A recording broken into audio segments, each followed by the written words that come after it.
Saya nak ceritakan sedikit. Qatar ini memberi satu kepada kita pengajaran, bukan setakat kita nak tengok bola, bukan setakat kita nak menyokong negara yang kita suka. Bahkan Qatar ini pada saat ini yang Ustaz rasa lah tuan-tuan dan puan-puan, Allah Ta'ala berikan pengajaran baru pertama kali negara Islam yang boleh mengendalikan Piala Dunia. Dan bukan setakat dia nak mengendalikan Piala Dunia, sebenarnya dia nak menunjukkan ini syiar Islam. Tuan-tuan dan puan-puan, Qatar ni penduduk dia dikatakan hanya mempunyai 2.3 juta sahaja penduduk. Kita Malaysia ni 30 juta lebih penduduk. Dia tak ramai. Tapi disebabkan keimanan dan ketakwaan orang yang berada di situ, tuan-tuan dan puan-puan, Allah Ta'ala beri keberkatan dekat dia. Dia tak malu membuka majlis Piala Dunia dengan bacaan Quran. Dia tak malu. Ada orang malu, tuan-tuan dan puan-puan, nak baca Quran ni. Ini World Cup Piala Dunia. Dan dia kata bila mana kita buat di sini, ini negara kita, buat apa kita nak malu? Pembukaan majlis international dengan bacaan Quran. A'udzu billahi minasy syaithanir rajim. Alhamdulillah, syukur kehadrat Allah Azza wa Jalla, pada pagi ini masih lagi Allah Subhanahu wa Ta'ala panjangkan usia kita. Mudah-mudahan bila mana kita mengenang segala nikmat pemberian yang telah Allah Ta'ala kurniakan kepada kita, hati kita makin lama makin ingat kepadanya, ibadah kita makin lama makin baik, perbuatan kita makin lama makin soleh. Dan inilah di antara tuntutan Allah Subhanahu wa Ta'ala kepada hamba-Nya. Ashabul Fadilah, Tuan Imam, Tuan Bilal, ahli jawatan kuasa surau, serta muslimin muslimat yang hadir pada pagi ini. Kita sambung kuliah kita berkaitan tentang satu kitab yang dikarang oleh Al-Imam An-Nawawi Al-Bantani berkaitan tentang Nasahih Al-Ibad, iaitu himpunan nasihat-nasihat kepada hamba Allah Subhanahu wa Ta'ala. Di dalam mempelajari segala ataupun setiap ilmu yang telah Allah Ta'ala kurniakan kepada kita, yang paling mustahak yang pertama, tuan-tuan dan puan-puan, belajarlah kerana memohon keridhaan Allah. Kita belajarlah apa-apa ilmu, bukan sekadar ilmu agama, ilmu keduniaan, ilmu apa-apalah yang kita belajar pada hari ini. Yang paling penting, tuan-tuan dan puan-puan, mestilah kita ini mengharapkan keridhaan Allah Subhanahu wa Ta'ala terhadap ilmu tersebut. Kerana apa, tuan-tuan dan puan-puan, sebagai mukadimah kita pada permulaan pagi ini, kerana orang yang belajar ilmu bukan kerana mengharap redha Allah, apatah lagi mereka ini tidak pernah meletakkan apa-apa niat langsung. Dia duduk dalam majlis ilmu dengan satu niat yang tidak ada langsung niatnya. Maka tuan-tuan dan puan-puan, kita risau dan kita bimbang. Kerana dalam satu hadis riwayat Abu Hurairah, tuan-tuan dan puan-puan, yang mana kata Nabi SAW, bila mana saat seseorang itu la yata'allamuhu, yang mereka ini tidak belajar kerana memohon keridhaan Allah, illa liyusiba bihi 'aradan minad dunya, kecuali mereka ini belajar ilmu tersebut kerana kepentingan dunia semata-mata. Maka kata Nabi SAW, lam yajid 'arfal jannati yawmal qiyamah, mereka ini tidak akan diizinkan oleh Allah untuk mencium bau syurga Allah Subhanahu wa Ta'ala. Sebab itu, tuan-tuan dan puan-puan, perbuatan kita ni, daripada sebesar-besar perbuatan sehingga sekecil-kecil perbuatan, orang kadang-kadang tak nampak niat itu penting. Orang kadang-kadang tidak perhatikan tentang perbuatan niat. Maka sebabkan niat, kita risau kita tidak boleh membau ataupun mencium syurga Allah Azza wa Jalla. Jadi mudah-mudahan pada pagi ini kita belajarlah ilmu, mudah-mudahan kita mengharap redha Allah Subhanahu wa Ta'ala tentang ilmu tersebut. Nak tahu bagaimana bila mana Allah Ta'ala redakan sesuatu ilmu tersebut, kita belajar ilmu, perbuatan kita makin lama makin baik, taubat kita kenal, niat kita baik, dan segalanya yang Allah Ta'ala redha. Baik, pada hari ini Ustaz akan membicarakan satu topik di dalam kitab ini berkaitan tentang dua kemuliaan, yang mana kata Al-Imam An-Nawawi Al-Bantani berkaitan tentang nasihat ini, yang mana beliau memetik satu nasihat daripada Khalifah Umar Ibn Khattab, mana salah satu Khulafah Ar-Rashidun dan salah satu sahabat yang rapat dengan Nabi SAW, terkenal dengan sifat tegasnya, terkenal dengan sifat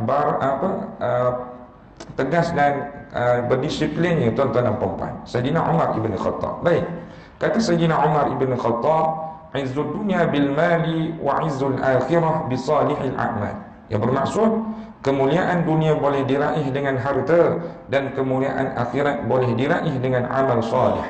Jadi tuan-tuan dan puan-puan, meskipun nasihat ini kita nampak pendek, mudah-mudahan tuan-tuan dan puan-puan nasihat ini akan berbekas di dalam hati dan diri kita. Baik, kata Sayyidina Umar Ibn Khattab, kemuliaan seseorang hamba Allah Ta'ala itu Allah Ta'ala akan beri kepada dua jalan. Dia akan nampak pada jalan dunia dan dia akan nampak pada jalan akhirat. Pada jalan dunia yang kita hidup pada hari ini, tuan-tuan dan puan-puan, nak dapatkan kemuliaan dunia, nak dapatkan kemuliaan bila mana Allah Ta'ala redha dan rahmati kepada kita, Allah Ta'ala akan tunjuk berkaitan tentang harta. Allah Ta'ala akan tunjuk berkaitan tentang harta. Dan ini sesuai untuk Ustaz kupas selari dengan firman Allah Subhanahu Wa Ta'ala yang mana Allah Ta'ala sebut pada suratul A'raf. Tuan-tuan dan puan-puan boleh buka di dalam suratul A'raf. Allah Subhanahu Wa Ta'ala ada menyebutkan dalam satu firman yang berbunyi, walau anna ahlal qura amanu wattaqaw la fatahna alaihim barakatin minas sama.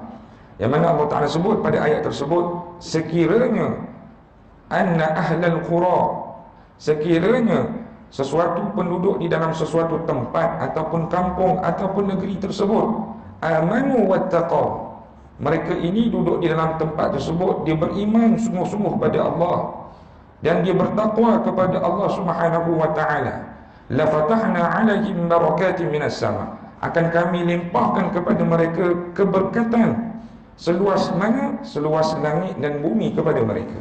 Sebab itu hari ini tuan-tuan dan puan-puan, dalam suratul A'raf ini, dalam ayat ini menegaskan kepada kita nak dapatkan kemuliaan dunia di atas muka bumi Allah Ta'ala ini, Allah Ta'ala hendakkan kepada kita supaya kita ini yang pertama berimanlah dengan iman yang sebenar-benar iman. Yang kedua, Allah Ta'ala menuntut kepada kita untuk sentiasa bertakwa kepada Allah. Dan ulama ahli tasawuf bersepakat bahawasanya manusia ini dikategorikan oleh Allah Ta'ala beberapa peringkat. Peringkat yang paling bawah, peringkat yang paling bawah dikatakan sebagai An-Nas, golongan yang disebutkan sebagai An-Nas. Tuan-tuan dan puan-puan pernah baca Quran, jumpa perkataan An-Nas. Ya ayyuhan nas, nampak? Ya ayyuhan nasu inna khalaqnakum min dzakarin wa untha. Allah Ta'ala nak ceritakan ini peringkat paling bawah, peringkat manusia yang paling bawah. Yang mana dalam ayat tersebut Allah Ta'ala menceritakan, wahai manusia, kami ciptakan kamu lelaki dan wanita. Ya, maknanya semua sama. Beza pula tuan-tuan dan puan-puan dengan tingkatan yang atas sedikit daripada manusia. Allah Subhanahu Wa Ta'ala memandang kemuliaan mereka dengan Allah Ta'ala meletakkan satu golongan yang dinamakan sebagai Al-Muslimun, orang Islam, orang Muslim, orang yang bersyahadah kepada Allah Subhanahu wa taala. Tingkatan mereka itu tinggi sedikit daripada orang yang tidak bersyahadah kepada Allah. Sebab itu hari ini tuan-tuan dan puan-puan, ada satu hukum bila mana ditanya oleh masyarakat Islam, tuan-tuan dan puan-puan, kepada seorang mufti, macam mana ashabul fadilah, kalau orang Cina, kalau orang India, kalau orang Kristian dan orang-orang yang bukan Islam ni, dia buat baik macam mana amalan dia tu? Dia suka sedekah pada orang, dia suka basuh rumah orang contohnya, dia suka beri makan kat orang, benda baik. Maka mufti tersebut menjawab, tuan-tuan dan puan-puan, dengan satu firman Allah Subhanahu wa taala, mereka ini, amalan mereka ini bila mana dihitung pada hari akhirat, mereka tidak dapat sebarang ganjaran daripada Allah. Fakanat haba'an munbatha, seperti mana debu-debu bertebangan, itulah amalan-amalan mereka, tidak dikira oleh Allah Subhanahu wa taala. Yang mana Allah Taala sebut juga pada dalam surah As-Sajdah, kita baca setiap hari Jumaat, qul yaumal fathi la yanfa'u alladhina kafaru imanuhum. Pada hari tersebut keimanan orang kafir dah tidak bermanfaat daripada Allah Subhanahu wa taala. Allah Taala tak pandang keimanan mereka. Sebab apa? Di dunia ini dia tidak pernah bersyahadah kepada Allah Azza wa Jalla. Maka pada hari ini tuan-tuan dan puan-puan, alhamdulillah, syukur pada hari ini, bukan setakat kita jadi orang biasa, kita duduk dalam satu tingkatan yang sedikit tinggi, iaitu kita pernah bersyahadah kepada Allah Azza wa Jalla. Ini kemuliaan orang Islam. Kemudian tingkatan yang tinggi sedikit daripada orang Islam, daripada manusia biasa, para alim ulama tasawuf menyatakan, bila mana kamu ini ada keimanan dalam diri yang disebutkan sebagai al-mu'minun. Sebab itu hari ini tuan-tuan dan puan-puan, alhamdulillah, syukur sangat iman kita ni Allah Ta'ala pelihara. Nak buat jahat kita rasa ini tak boleh, tak selari dengan iman kita. Ya, kita rasa nak meninggalkan solat, kita rasa ini satu kesalahan yang sangat besar. Kita nak buka aurat kepada orang, kita rasa ini perkara yang tak boleh di dalam Islam, ditegah oleh Islam. Maknanya tuan-tuan dan puan-puan ada keimanan. Berbeza dengan orang Islam yang pandai mengucap, yang tahu Al-Quran itu kitab mereka, akan tetapi mereka melakukan maksiat. melakukan perkara tersebut, makna tingkatan mereka itu, level mereka itu rendah daripada kita. Dia hanya setakat muslimun saja, dia tidak dapat nikmat mukminun. Kemudian tingkatan atas sedikit daripada mukminun, Allah Ta'ala meraihkan sangat-sangat kepada golongan yang disebut sebagai al-mukhlisun, orang yang ikhlas. Sebab itu hari ini tuan-tuan dan puan-puan, meskipun kita ni daripada level bawah, ada orang hidup di atas dunia bukan digelar sebagai orang Islam yang asli, kemudian dia dapat hidayah, dia memeluk agama Islam. Kita alhamdulillah hari ini lahir daripada, keluar daripada rahim ibu kita dah orang Islam. Dapat dah level yang kedua, kita cuba naik level ketiga pula, beriman pada Allah. Dapat dah jaga iman, 5 waktu dapat datang ke surau, 5 waktu dapat mengaji Quran, 5 waktu dapat berselawat pada Nabi. Alhamdulillah, iman tu dah ada. Kita naik sedikit tuan-tuan dan puan-puan, mudah-mudahan Allah Ta'ala kurniakan kemuliaan kepada kita. Kita naik kepada darjat al-mukhlisun, orang yang ikhlas pada Allah.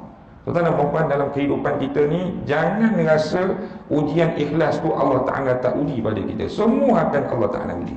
Baik daripada sudut Allah Ta'ala beri nikmat, nak tengok kamu ni jauh mana ingat pada aku.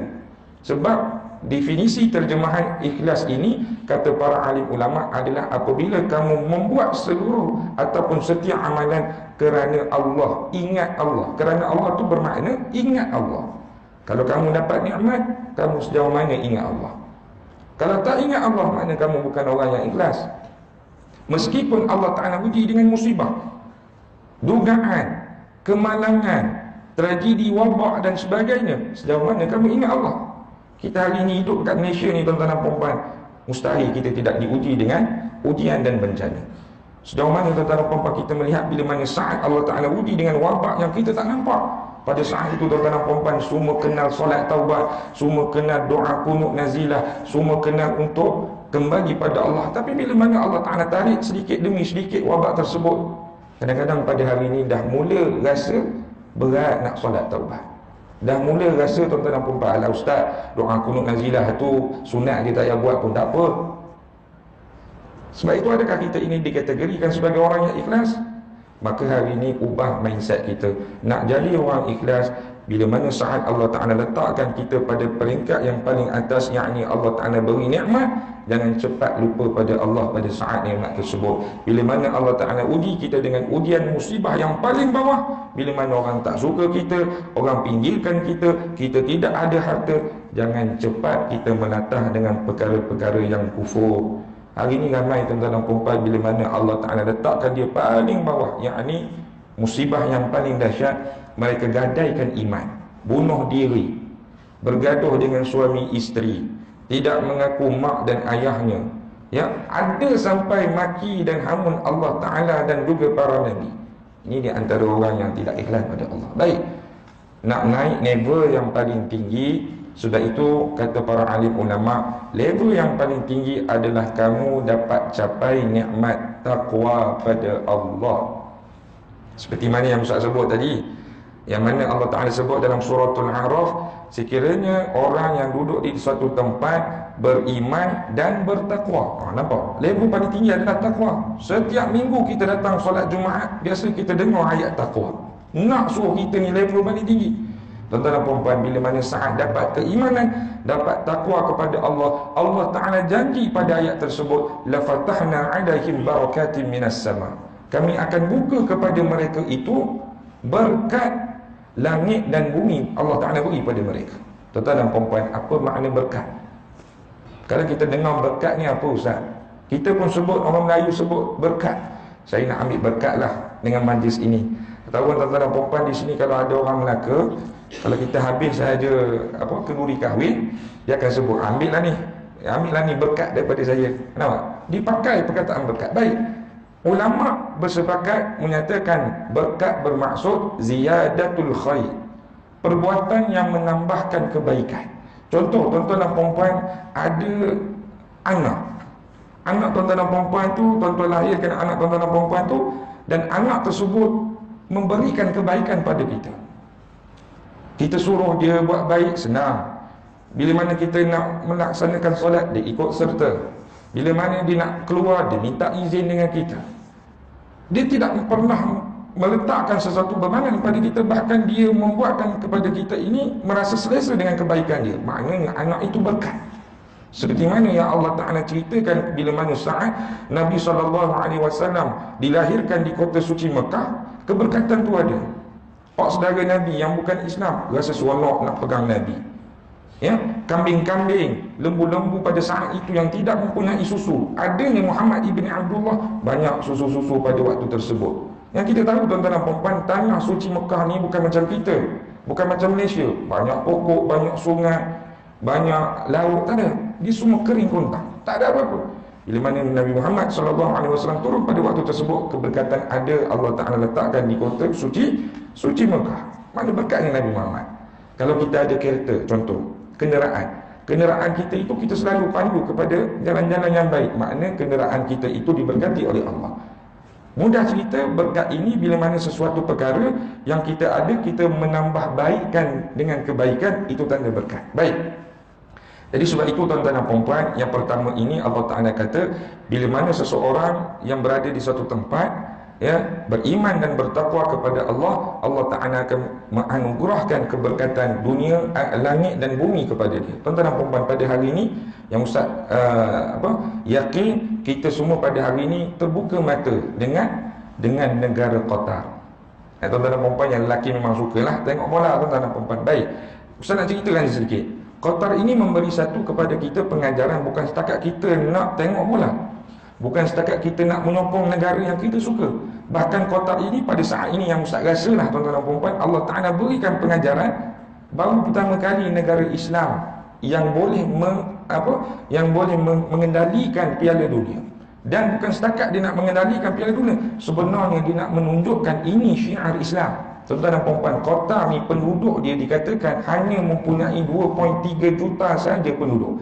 Kita Malaysia ni 30 juta lebih penduduk.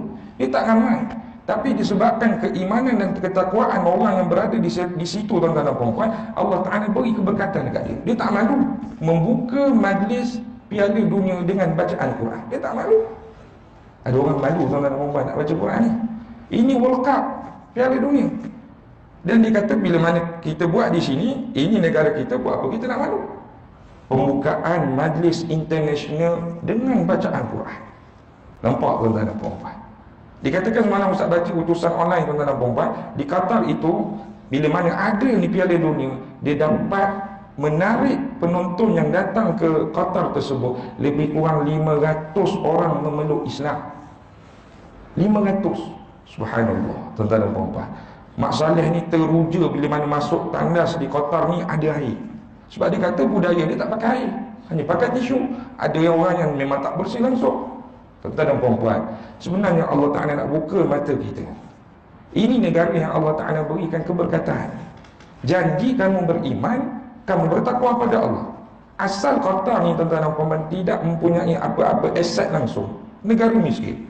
Tapi pada tahun 1939, bila mana saat itu penduduk mereka ni terjumpa di negara Qatar ini ada minyak, ada gas asli. Pada saat itulah dia mula kaya.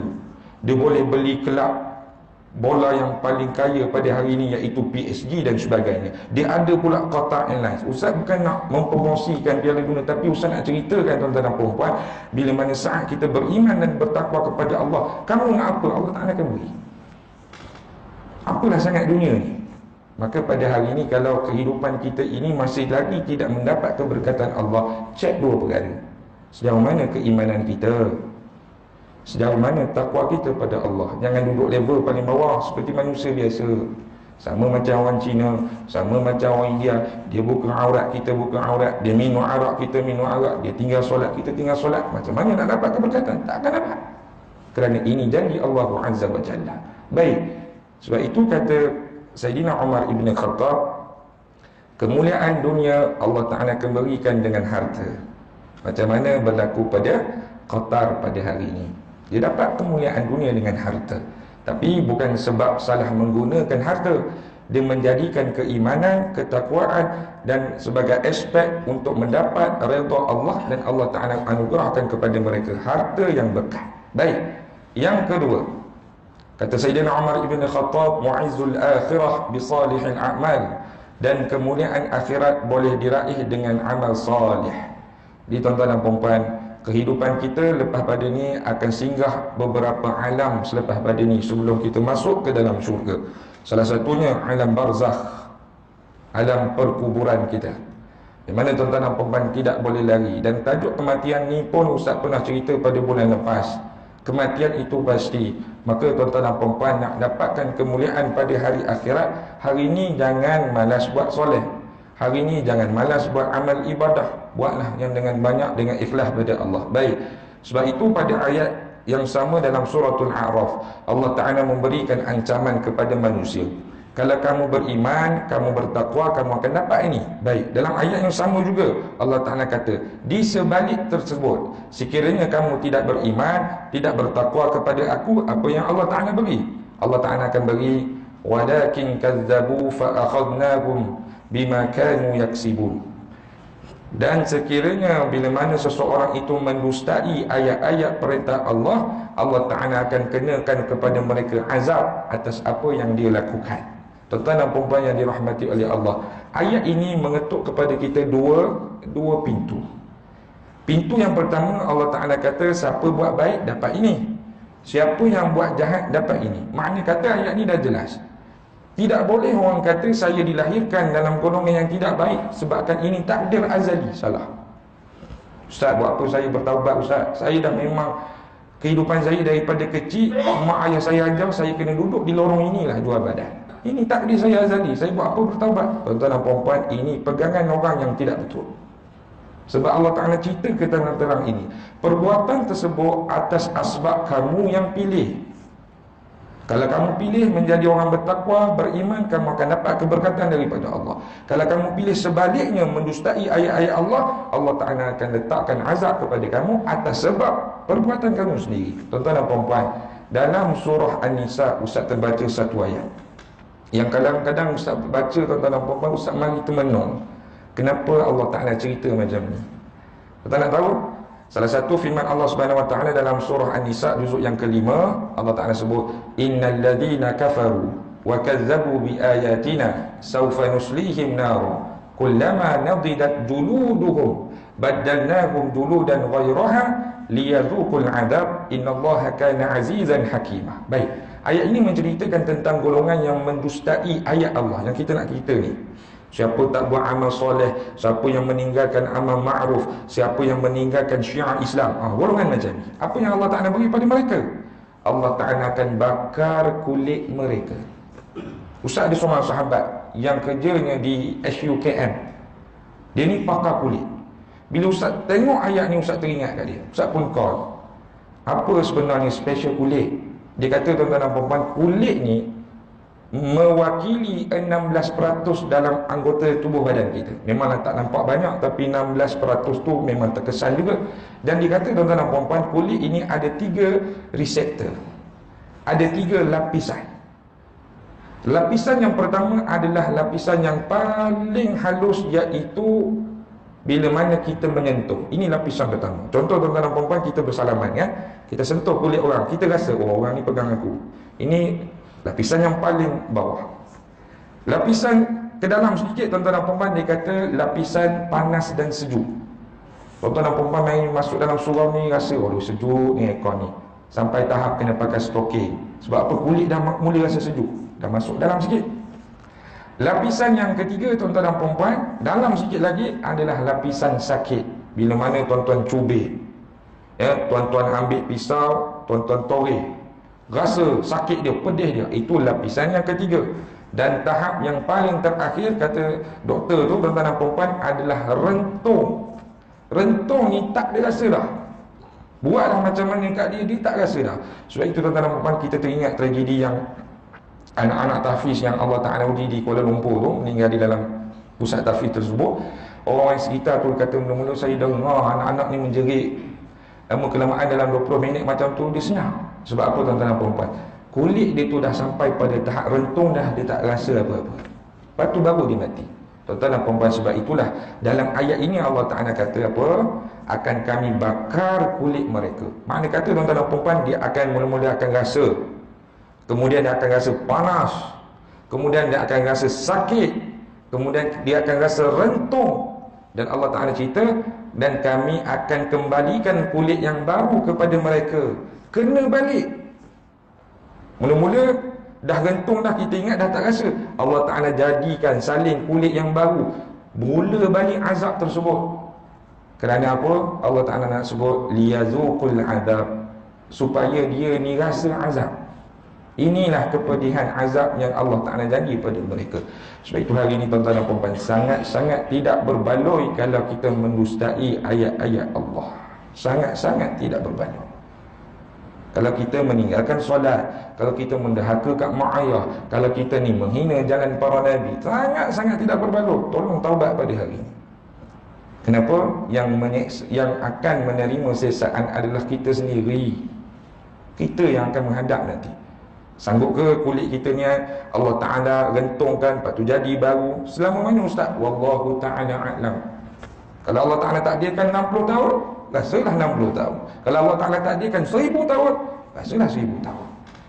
Jadi tuan-tuan dan puan-puan, pada hari ini nak dapatkan kemuliaan pada hari akhirat. Sebab itu Ustaz kata, banyakkan amal soleh.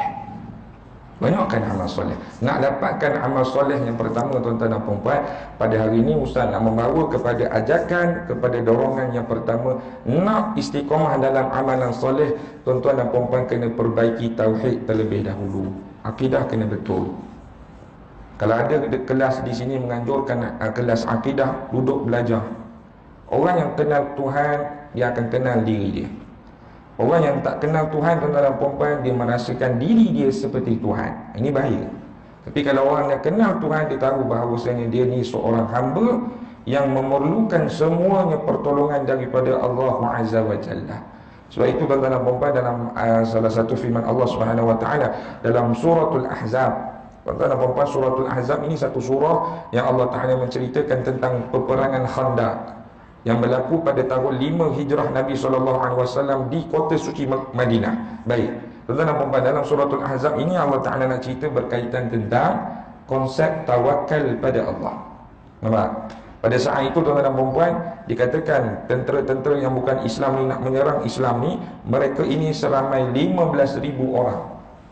Nak colik, nak bunuh Nabi Muhammad SAW. Sebab itu Allah Ta'ala menyebut pada suratul Ahzab, wa tawakkal 'ala Allah wa kafa billahi wakila.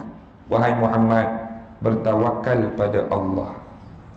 Sesungguhnya cukuplah Allah Ta'ala sebagai pelindung kamu.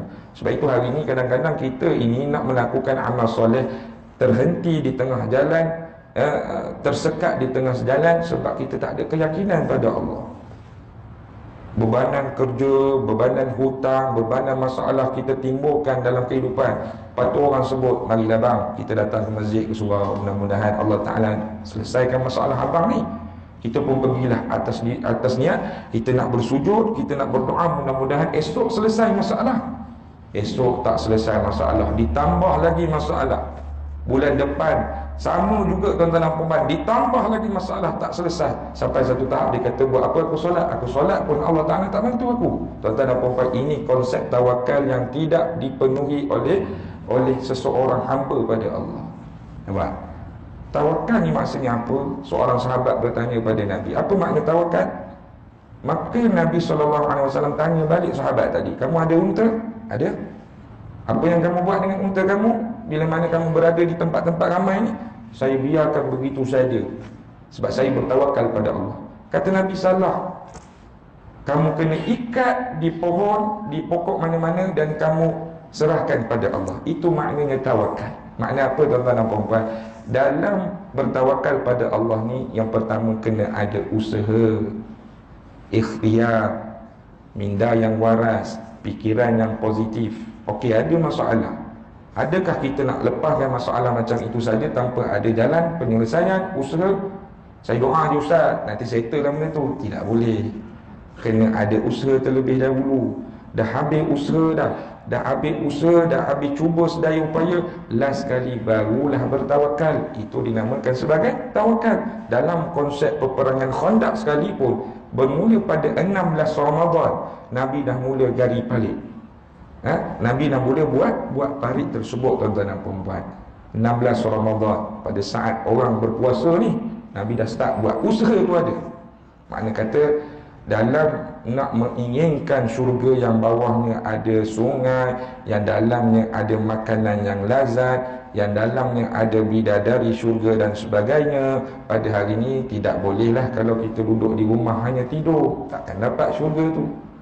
Tidak bolehlah kalau kita duduk di rumah saja menonton TV, tidak akan dapat syurga tersebut. Makna kata nak dapat seluruh perkara tersebut, tuan-tuan dan puan-puan kena beramal dengan amal yang soleh. Tuan-tuan dan puan-puan, insya-Allah yang terakhir pada hari ini saya nak baca satu hadis yang mana kata Nabi SAW dalam riwayat Abu Hurairah, dalam riwayat Abdullah ibni Mas'ud. Jadi kata Nabi SAW, manusia ini akan dihitung pada berdasarkan amalan yang terakhir dalam kehidupannya. Kerana dalam hadis ini menceritakan, tuan-tuan dan puan-puan, ada seseorang di antara mereka yang beramal dengan amalan ahli syurga. Daripada mula dihidup, dia beramal dengan amalan ahli syurga, sehingga kata Nabi, jarak dia dengan syurga hanya satu hasta sahaja. Sangat-sangat hampir dah dengan syurga. Akan tetapi pada perakhiran kehidupan mereka itu melakukan bi'amalin ahlin nar. Pada perakhiran kehidupan dia itu sebelum dia mati, dia melakukan amalan ahli neraka. Maka kata Nabi, fayadkhuluha, dia ini ditakdirkan oleh Allah masuk ke dalam neraka. Dan kata Nabi sambung lagi, sebelum Ustaz kupas berkaitan tentang hadis ini, ada juga di antara mereka yang pada mulanya melakukan amalan ahli neraka, sehingga jarak mereka dengan neraka itu hanya satu hasta saja nak masuk neraka. Kan tetapi pada perakhiran kehidupan mereka beramal dengan ahli syurga, beramal dengan amalan ahli syurga. Maka kata Nabi, fayadkhuluha, dia akan masuk ke dalam syurga. Apa yang Musa nak ceritakan di sini, tuan-tuan dan puan-puan, dalam beramal dengan amalan soleh, kita nak dapatkan kemuliaan seperti mana kata Sayyidina Umar ibn Khattab, nak dapat kemuliaan akhirat kena beramal soleh. Dalam melakukan amalan soleh ni, tuan-tuan dan puan-puan, Ustaz harapkan kepada kita semua yang pertama istiqamah. Istiqamah, ya? Jangan kita pulun Ramadan je. Kadang orang silap situ. Ramadan dia pulun habis-habis, ya, pulun habis-habis. Habis keluar Ramadan dia buat amalan ahli neraka. Kita takut bila mana keluar daripada Ramadan, ajal kita di situ. Saat kita buat amalan ahli neraka di situ, tuan-tuan dan puan-puan. Kita takut bertepatan dengan hadis Nabi ni. Nabi menyebutkan orang tersebut masuklah kamu ke dalam ahli neraka Allah. Jadi yang pertama pentingnya di sini istiqamah. Istiqamah ni tak perlukan, tuan-tuan dan puan-puan, kuantiti yang banyak. Istiqamah ini perlukan kekuatan, tuan-tuan dan puan-puan, untuk berterusan melakukan perkara tersebut. Kalau tuan-tuan dan puan-puan daripada kecil, ayah ni ajar setiap hari Jumaat ni ambil ni mat RM1 letak dalam tamu masjid.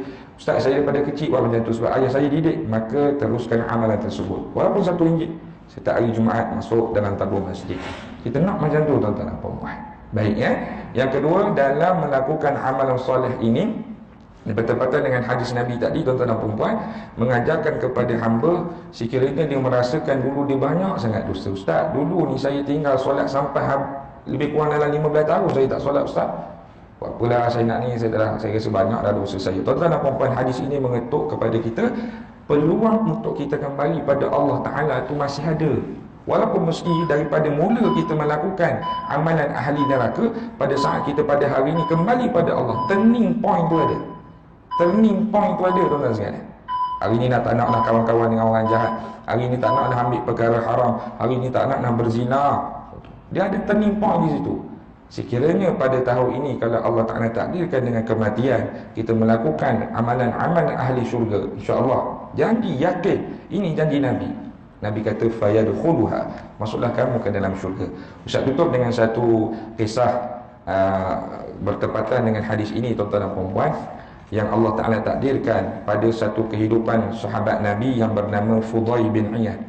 Fudail bin Iyad ni, tuan-tuan dan puan-puan, pada asalnya dia ni seorang manusia yang terkenal dengan suka ambil harta orang.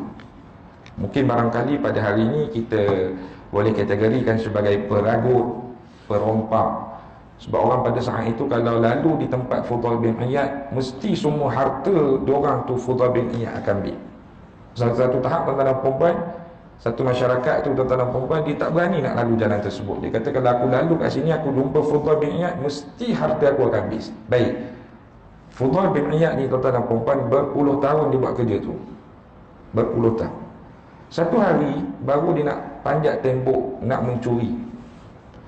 Dia terdengar seorang sahabat, seorang hamba Allah Ta'ala ni, seorang pakcik tua. Dikatakan dalam riwayat tu, seorang pakcik tua membacakan sepotong ayat Quran sahaja, yang berbunyi dalam suratul Hadid, alam ya'ni lilladzina amanu an takhsha'a qulubuhum li dzikrillah.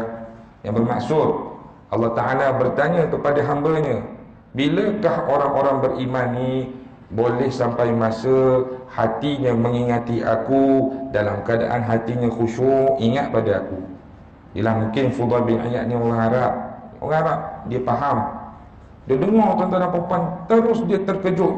Seumpama seolah-olah Allah Ta'ala bertanya pada dia, bila lagi kamu nak ingat aku ni dalam keadaan hati kamu ni khusyuk pada aku?